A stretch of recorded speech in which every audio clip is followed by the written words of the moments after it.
জমি বিবাদকে কেন্দ্র করে একেবারে ধুন্ধুমার পরিস্থিতি ঢোলাহাটে। সেখানে দুই পরিবারে মারপিটের পর আগুন। দক্ষিণ হরিণডাঙ্গায় পড়শির বাড়িতে আগুন, পুড়ে ছাই পর পর 3টি বাড়ি। গ্রেফতার করা হয়েছে অভিযুক্ত প্রতিবেশী সহ দুজনকে।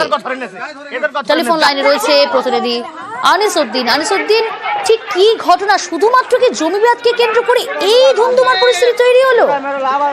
একেবারে দেখো, দীর্ঘদিন ধরে দুই প্রতিবেশীর মধ্যেই কিন্তু জমি বিবাদ চলছিল এবং দক্ষিণ চব্বিশ পরগনার ঢোলা থানার যে দক্ষিণ হরিণডাঙ্গা এলাকা রয়েছে, গতকাল গভীর রাতে সেই দুই প্রতিবেশীর জমি বিবাদ একেবারেই চরম পর্যায়ে পৌঁছয় এবং সেই সময় অভিযোগ যে অন্য প্রতিবেশী নজরুল পুরকাইতের বাড়িতে রহমতুল্লাহ পুরকাইত নামের এক ব্যক্তি অগ্নিসংযোগ করে দেয় এবং এরপরেই বাড়িতে থাকা যে গ্যাস সিলিন্ডার তা ব্লাস্ট করে আশেপাশের বেশ কয়েকটি বাড়ি পুড়ে যায় একেবারেই।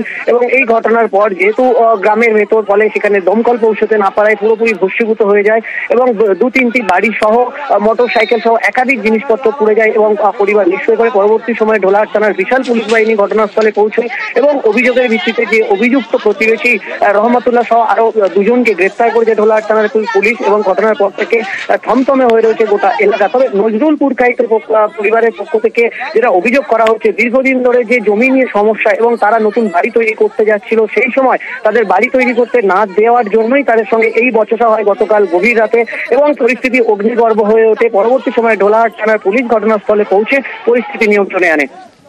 বেশ।